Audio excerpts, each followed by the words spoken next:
자, 다시 통화지표로 돌아와 보겠습니다. 자, 우리가 금융기관을 싹 다 정리했으니까는 거기에서 어떤 상품들이 나오는지, 그죠? 이제 금융상품에 대해서 얘기를 하는 건데요.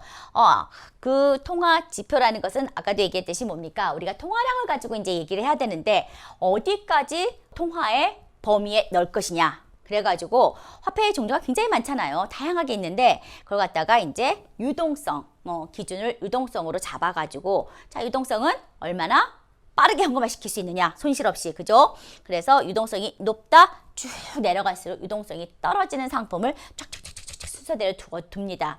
그래가지고 유동성이 가장 높은 상품들만 묶어서 M1, M1. 그 다음에 M2는 그 다음 유동성이 좀 떨어져요. 그런 것들을 또 묶어가지고 M1과 함께 M2. 그 다음에 더 유동성이 떨어지는 것 이렇게 묶었는데요. 자, 여러분 이렇게 보시면 될 것 같아요. 자, 현금을 포함시켜서 M1, 이 가장 유동성이 화폐 중에서 높은 상품들이 들어가고요. 그 다음에 M1을 포함해서 M1보다 조금 더 유동성이 떨어져요. 그럼 몇 가지 상품을 더 포함시켜가지고 M2, 그죠? LF는 M2를 다 포함시키고 M2보다 조금 더 유동성이 떨어지는 상품 쫙 포함시켜서 LF, 그 다음에 더 떨어지는 거 L까지. 이렇게 통화량이 점점점, 지표가 점점점점 커진다. 바로 그렇게 여러분이 보시면 될 것 같습니다. 그러니까 통화량의 범위, 화폐의 범위에 들어가는 것이 점점점점 커지는 거죠. 그렇게 여러분이 보시면 되는데요. 자, 일단은 여기서 가장 유동성이 높은 거는 현금이죠. 언제든지 현금, 바로 가장 빠르게 현금화 시킬 수 있는 거 현금이고, 그 다음에 M1은요, 이 현금이 포함되어지고, 그 다음에 요구불예금, 수시 입주시 저축예금 이렇게 얘기 나옵니다. 자, 요구불예금은요, 언제든지 요구가 있으면은 내주는 예금이에요. 예를 들어서 여러분 이렇게 학생카드에 이제 붙여져 있는 그 통장 있죠? 보통 예금, 보통 이렇게 얘기하는데요. 그걸 갖다가 보통 우리가 요구불예금이라고 합니다. 그러니까는 오늘 예금했다가 바로 오늘 찾아 쓸 수 있는 건 그 대신 그만큼 이자는 없는 거죠. 바로 그걸 갖다 요구불예금이라고 얘기하고요. 그 다음에 수시 입출식 저축예금, 수시 입출식 저축예금은요, 이런 것들을 보시면 돼요. 은행의 MMDA, 투신사의 MMF, 종금사 증권사의 CMA. 자, 요거는요, 투신사의 MMF가 가장 처음 만들어졌습니다. 자, 투신사 기억하시죠? 투신사라는 것은 펀드, 자산운용회사, 펀드를 만드는 회사라고 했죠. 자, 이것도 머니 마켓 펀드입니다. 펀드예요. 근데 요게 가장 처음에 만들어진 건데요. 요거는 이제 우리나라가 아니라 메릴린치 증권이 처음 이제 만들어 놓은 건데요. 수시로 이제 예금하고 나가고 하는 거기 때문에 사실 금리는 굉장히 낮습니다. 근데 단기라도 이걸 갖다가 모아가지고 단기 상품에 또 투자를 하는 거예요. 그러니까는 MMF에 돈을 들어왔으면은 이걸 그냥 그대로 가지고 있다가 딱 주는 것이 아니라 언제 찾으러 올지 모르니까. 근데 가지고 있는 그 짧은 순간이라도 또 다른 수익 상품에, 단기적인 수익 상품에 투자를 해가지고 수익을 만들어서 그 수익으로 이자를 나눠주는 거예요. 그렇기 때문에 사실 여기에서 이자는요, 확정 이자율이 아니라 실적 배당형. 그러니까는 수익이 높을 수도 있고 낮을 수도 있는데 워낙 단기로 움직여지기 때문에 거의 수익은 뭐 크게 높거나 낮거나 그러지는 않습니다. 거의 일관적으로 많이 가져가는데요. 그래도 아까 이제 요구불예금보다는 조금 높겠죠. 가만히 가지고 있다가 주는 것보다는. 그래서 단기라도 CP, 콜, CD 이런 데다가 투자를 해가지고 수익을 만들어가지고 그걸 나눠주는 케이스니까요. 그래서 투신사가 바로 MMF를 갖다가 만들어가지고 재미를 봤어요. 그러니까는 은행에서도 나도 그런 거 만들 거야. 그래서 은행에서 똑같은 만든 거예요. 머니마켓, 데포짓, 어카운트 해가지고 MMDA를 만들고, 그 다음에 종금사, 증권사. 지금 종금사는 거의 없고 증권사의 CME 통장 지금 가져갑니다. 그래서 이렇게 이제 세 가지가 수시 입출식 저축예금인데요. 단기 상품이라도 투자를 해가지고 수익을 만들어서 실적 배당으로 나눠주는 그러한 케이스라고 여러분이 보시면 됩니다. MMF는요, 많이 사용하는 거니까는 여러분이 용어라도 좀 알아두시기 바랍니다. 자, 그리고 나서 이제 수시 입출식 저축예금 여기까지가 M1에 해당하고요. 그 다음에 M1보다 이제 조금 더 유동성이 떨어지는 상품들이 M2까지 이제 가게 됩니다. M1에다가 정기 예적금 부금인데 만기가 2년 이하, 2년 이상이 안 제외되는 것. 그러니까 2년까지만. 일단 정기 예적금. 여러분은 정기 예금과 정기 적금을 구분하십니까? 보통 우리가 목돈을 한꺼번에 은행에다가 예치할 수가 있고 아니면은 매달 일정 금액을 이렇게 예치할 수가 있어요. 예를 들어서 여러분이 이제 좀 목돈이 생겼어요. 그래서 은행 가가지고 이제 그 앞에 이제 텔러 언니들하고 상담을 하는데 예를 들어서 근데 그 텔러들도요 실적입니다. 그렇기 때문에 여러분이 이렇게 순진한 얼굴 가가지고 하라는 대로 다 할게요. 그러면요 가장 나쁜 상품을 권해요. 물론 나쁜 사람이라서 그런 게 아니라 왜냐면 실적이니까 자기가 좀 수익을 많이 남길 수 있는 제품을 팔아야지만 실적이 좋거든요. 그래서 너무 아무렇지 모르는 표정을 이렇게 짓고 있으면요 그냥 가장 그냥 별로 좋은 상품이 아닌 걸 권해줘요. 그리고 말이 짧아집니다. 자, 근데 여러분이 은행 가가지고요 면바디 전문 용어만 탁 한번 내뱉어주면요 앞에 텔러들이 탁 긴장을 해가지고 뭘 아는가 봐 하면서 설명이 길어져요. 그리고 굉장히 다양한 상품을 내놓습니다. 가장 대표적으로요 말을 갖다가 풀어서 하지 말고요 좀 이렇게 전문 용어. 자, 근데 굉장히 쉽거든요. 예를 들어서 지금 얘기했잖아요. 한꺼번에 제가 지금 100만 원이 딱 이제 있는데요. 이걸 갖다가 한꺼번에 팍 예금할까요? 아니면 나눠서 예금할까요? 이렇게 얘기하면은 금융 상식이 없군 딱 인지합니다. 그때는요. 자, 요 말만 좀 기억을 하세요. 자, 우리가 보통 매달 일정 금액을 넣는 것을 우리가 적립한다고 얘기하죠. 그죠? 일단 시기별로 포트폴리오로 이렇게 분산시키는 걸 얘기하죠. 포트폴리오는 분산입니다. 자, 그래가지고 시기별로 분산을 시키는 것을 우리가 이제 적립이라고 얘기를 합니다. 그러면 한꺼번에 팡 하는 건 뭡니까? 이거는 거치라고 얘기를 해요. 우리가 이게 이제 입에 많이 안 익어서 그러는데 딱 여러분이 은행 가서 그러면 제가 100만 원이 지금 생겼는데요. 요걸 갖다가 그냥 한 번에 그냥 거치식으로 넣을까요? 아니면은 좀 시기적으로 포트폴리오에서 적립으로 가져갈까요? 자, 뭔가 조금 틀려 보이죠? 한꺼번에 팍 넣을까요? 나눠서 넣을까요? 그죠? 바로 이런 식으로 좀 여러분이 약간 이제 좀 세련된 용어. 자, 예적금, 그죠? 한꺼번에 확 넣는 거치식이냐 아니면은 적립식으로 넣느냐 그 차이입니다. 그래서 한꺼번에 거치식으로 넣더라도 뭐 상품을 다양하게 하면요 상품별로 포트폴리오가 되어집니다.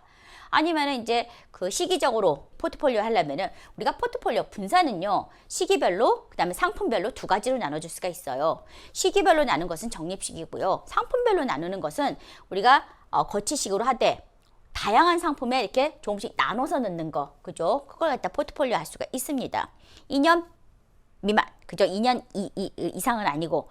그 다음에 시장성 상품은요, 우리가 가장 대표적으로 CD, RP 이런 걸 봅니다. CD, RP, 그 다음에 여기 기여보험 이런 것들이 있죠. 자, 그래서 요거 한번 조금만 좀 정리를 하고 갑시다. 요것만 좀 아시면 되는데요. 우리가 금융시장은요 단기는 보통 1년이 기준입니다. 1년 미만짜리를 단기 금융시장, 이거는 이제 화폐로서 우리가 생각을 하고요. 그 다음에 1년 이상이 되어지면요 그때는 화폐가 아니라 자본이라고 얘기합니다. 그래가지고 장기 금융시장으로 가져가는데요. 단기 금융시장, 화폐시장에서의 가장 그 만기가 짧은 걸 우리가 콜이라고 얘기해요. 콜은 그야말로 이제 전환인데요. 이거는요 은행과 은행 사이에서 A은행이 갑자기 자금이 부족해요. 그러면 B은행한테 전화해서 나 얼마만 빌려줘 해가지고 가지도 않고 전화로 그냥 빌립니다. 그리고 나서 이건 만기가 30일 미만이에요. 그러니까 빨리 갚아야 되는 거예요. 그걸 갖다가 우리가 콜이라고 얘기합니다. 그 다음에 CD, CP, RP, 여기 CMA, MMF, MMDA, MADA까지 이거는 이제 여러분 아까 얘기했었죠. CD, CP, RP인데요. RP는요. 환매 조건부 채권이라고 해요. repurchase거든요. 그러니까 내가 일단 A라는 금융기관이 채권을 가지고 있어요. 근데 당장 이제 돈이 유동성이 필요한 거야. 그러면 이거 갖다가 상대방한테 팝니다. 채권을 팔아요. 그럼 돈을 받겠죠. 근데 그냥 파는 것이 아니라 거기 옵션이 붙어요. 내가 언제까지 이걸 다시 사오겠습니다. 다시 repurchase 하겠습니다. 라는 조건을 붙이고 파는 거예요. 그러면 당장 현금을 마련해가지고 그거 팔아가지고 현금 마련해가지고 수익에 투자해가지고 그만큼의 돈을 얻은 다음에 일정 기간이 지난 후에 그걸 다시 사온다. 그렇기 때문에 환매 조건부 채권, 그죠? 다시 사올 것을 약속을 옵션으로 넣고 판매하는 채권을 얘기합니다. 그걸 우리가 RP라고 얘기하고요. 그 다음에 CD라는 것은요. CD가 Certificate Deposit이라고 보통 얘기하는데요. 이거는 가장 큰 특징이요. 무기명입니다. 그러니까는 우리의 모든 금융상품은요. 여러분 다 주민등록증 제시하게 돼 있어요. 다 실명으로 들어가야 되거든요. 그래가지고 하물며 여러분 여러분 이름을 갖다가 세무서 같은 데다 찍어보면요. 그 버리지 않은 그 1, 2원밖에 안 남은 통장 있잖아요. 그 잔고까지 다 나옵니다. 실명이기 때문에. 근데 이 CD는요. 유일하게 금융상품 중에서 실명이 아니에요. 그냥 물건 사듯이 사게 돼 있습니다. 그냥 시리얼 넘버만 가지고 사고 팔고. 그 때문에 그걸 누가 샀는지 어디다 샀는지 아무도 몰라요. 사가지고 증여하거나 아니면은 자금 세탁 이런 데 사용할 수 있습니다. 예전에는 CD에 붙는 금리가 부동산 대출 금리, 그죠? 거기에 이제 연동이 됐었는데 요즘에는 부동산 담보대출의 금리는요. 코픽스. 자, 제가 처음 시간에 아마 얘기를 했을 거예요. 코픽스라고 바로 6개의 금융기관에서 매달 은행연합회에다가 여러 가지 자금 조달에 관련된 상품들, CD, RP, 자기 각 금융기관마다 그런 것들 상품을 팔 거 아니에요. 거기에 이제 금리를 쫙 한 달마다 은행연합회에다 넣습니다. 그러면 그 은행연합회가 그걸 갖다가 합산을 해가지고 평균 쳐가지고 한 달에 한 번씩 내보내줘요, 금리를. 그걸 우리가 코픽스라고 얘기하거든요. 그래가지고 하나의 상품에 의존하는 금리가 아니라 여러 개의 상품에 종합적으로 이제 평균적으로 들어가는 그러한 금리이기 때문에 조금 더 보편성이 좋다 해가지고 요즘에는 부동산 담보대출의 금리로서는요, 코픽스를 많이 사용합니다. 근데 예전에는 이 CD의 금리를 갖다가 이제 부동산 담보대출 금리로 많이 사용했었거든요. CD는 여러분이 은행이나 금융기관 가서 쓱 이렇게 광고하는 거 쳐다보면요. CD 관련된 상품들이 꼭 나옵니다. 그래서 가장 근간이 되어지는 거라고 여러분이 보시면 될 것 같아요. 그 다음에 CP는요. 커머셜 페이퍼라고 얘기합니다. 이거는 뭐냐면요. 우리가 어음 있죠. 어음은요. 크게 두 가지로 나눠집니다. 진성어음과 기업어음. 진성어음은요. 진짜 외상. 어음이라는 게 외상이잖아요. 물건 먼저 갖다 드리고 나중에 내가 돈 내줄게 하는 걸 증서를 써주는 게 바로 어음이잖아요. 진성어음이 바로 이제 외상에 해당하는 거고요. 기업어음, 커머셜 페이퍼라는 거는요. 기업어음은 기업의 신용을 담보로 돈을 빌리는 것을 얘기합니다.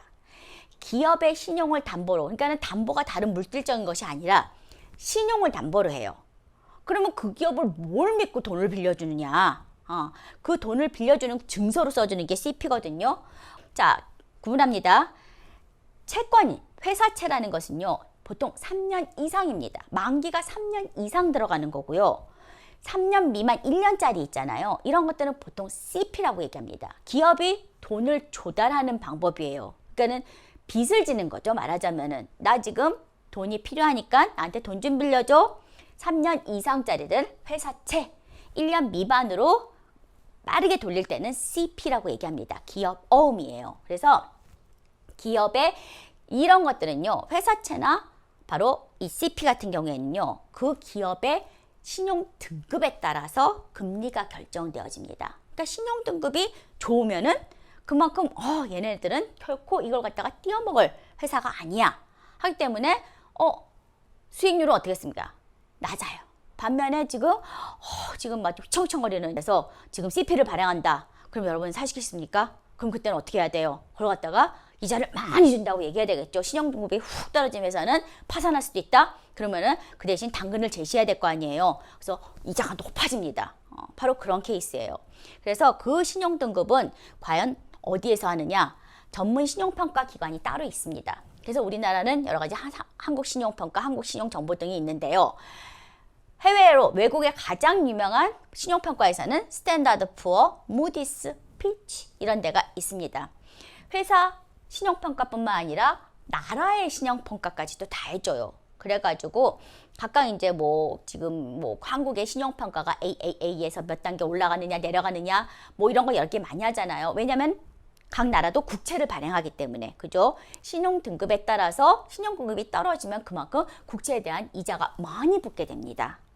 그래야지만 사람들이 살 거 아니에요. 위험해? 그러면 이자라도 많이 줘야지. 그죠? 안전해? 그럼 미국 같은 나라에서 채권 발행하면 망할 리 없잖아요. 그럼 거기에 이자는 낮아집니다. 자, 그래가지고 신용평가는요, CP 등급 보시면은 뭐 이거는 이제 한국 신용평가 보통 이제 등급은 A1, A2, 우리나라에서는 A1, A2, A3, B, C, D 이렇게 쓰는데요. 뭐 스탠다드 푸어나 무디스는요 AAA, AA, AA 이렇게 사용합니다. 그러니까는 각각의 어떤 고유화 영역에서 약간의 표기를 달리하는 것이지 거의 신용 등급이 뭐 A1이면 AAA하고 거의 맞물린다 이렇게 보시면 돼요. 그래서 BB 이하면은 투자 부적격 이렇게 얘기를 많이 합니다. 그러니까는 여러분들이 보시면은 자 보세요. 예를 들어서 이제 이 신용등급이라는 것은 항상 고정적으로 붙어 있는 것이 아니라 그때그때 평가를 해가지고 올라갈 수도 있고 떨어질 수 있어요. 그렇기 때문에 바로 여기 보면 뭐 오일뱅크 지금은 또 많이 떨어졌을 거예요. 빙그레 뭐 롯데캐피탈 이런 데가 뭐 A 등급이다. 그리고 여기는 더 이제 예를 들어서 A1이다, A2다, A3다 다 나오죠. 그러면 이 등급에 따라서 그 CP를 발행한다든지 채권을 발행할 때 거기에 붙는 이자가 신용등급이 낮으면 낮을수록 높아지는 거고요. 신용등급이 높으면 높을수록 이 회사는 절대 망할 리가 없어 안전해. 그 대신 수익률은 떨어집니다. 그렇게 여러분이 보시면 돼요. 그래서 CP, 커머셜 페이퍼는요. 바로 이제 1년 미만짜리 회사가 기업이 여러 가지 신용에 의해서 자기의 신용에 의해서 바로 돈을 빌리는 거, 그 증서로 써주는 걸 커머셜 뱅크. 회사채는 3년 이상, 만기가 3년 이상 이제 빌리는 것을 얘기합니다. 그래서 이런 것들을 갖다가 이제 CP 같은 경우에도 이제 그 금융회사를 통해 가지고 이제 발행을 하게 되죠. 그 다음에 이제 1년 이상 자본시장에 해당하는 것은 주식, 채권, 펀드, 국민연금, 그 다음에 이거는 이제 전환사채, 그 다음에 신주인수권부 사채 이런 것들은 이제 좀 길어집니다. 우리가 이제 여기 정기예적금과 시장성 상품, CD하고 RP 들어간다 그랬죠. 실적 배당형 상품은 투자한 것만큼 다른데 투자를 해가지고 수익률 나눈 것만큼 나눠주는 거니까는 예를 들어 펀드 같은 게 여기 들어갑니다. 그 다음에 금융채는 금융기관이 발행한 채권. 그죠? 등등. 그 다음에 LF 조금 더 이제 유동성이 떨어지는 거는 만기 2년 이상 길어지죠. 정기예적금, 뭐 생명보험보험이사, 그 다음에 LN은 바로 이제 더 떨어지는 것은 국채, 지방채, 기업어음, 그죠? CP, 그다음 회사채 등등이 들어간다고 여러분이 보시면 될 것 같습니다. 그래가지고 지금 보시면은 밑으로 내려갈수록 유동성이 떨어지는 상품이고 위로 올라갈수록 유동성이 높다. 그러면 점점 밑으로 내려가서 만약에 우리의 지금 통화량의 기준에 여기까지 잡겠다. M2까지 하겠다. 아니면은 LF까지 하겠다. LF까지 통화량으로 우리가 규정을 한다면은 조금 더 통화량이 좀 크게 잡히겠죠. 그 다음에 M2까지 하겠다. 그러면은 통화량이 조금 더 작아지는 측면으로 가져가겠죠. 그래서 실질적으로 지금 원래 79년 이전에는 M1, 79년 이후부터 2006년까지는 M2, 2006년부터는 LF까지 우리가 이제 통화지표를 점점 이제 크게 잡는 건데요. 이건 딱 고정된 것이 아니라요. 계속 이제 유동적으로 많이 사용하긴 합니다. 근데 요거 통화지표를 잡게 되는 그런 것, 바로 요 부분을 좀 보시면 될 것 같아요. 우리가 통화지표를 선택하는 기준은 뭘 뜻하냐면 두 가지를 가져갑니다. 두 가지를 가져가는데 첫 번째는 통화지표가 실물시장을 얼마나 잘 반영하느냐. 이게 첫 번째 기준이고요. 두 번째는 통화량을 이제 늘린다, 줄인다라는 것은 그만큼 통화량을 갖다 컨트롤하는 거잖아요. 그러면은 이제 그 얼마큼 우리가 통제 가능성이 좋으냐. 그거 통제 가능성에 따라서 또 이렇게 통화량 범위를 늘리거나 줄일 수가 있거든요.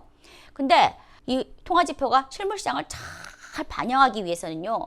일단 통화의 범위가 넓으면 넓을수록 이 실물시장을 잘 반영할 수 있습니다. 근데 컨트롤하기는 어때요? 범위가 좁을수록 컨트롤이 좋죠. 그래서 두 가지는요. 상충관계에 들어가요.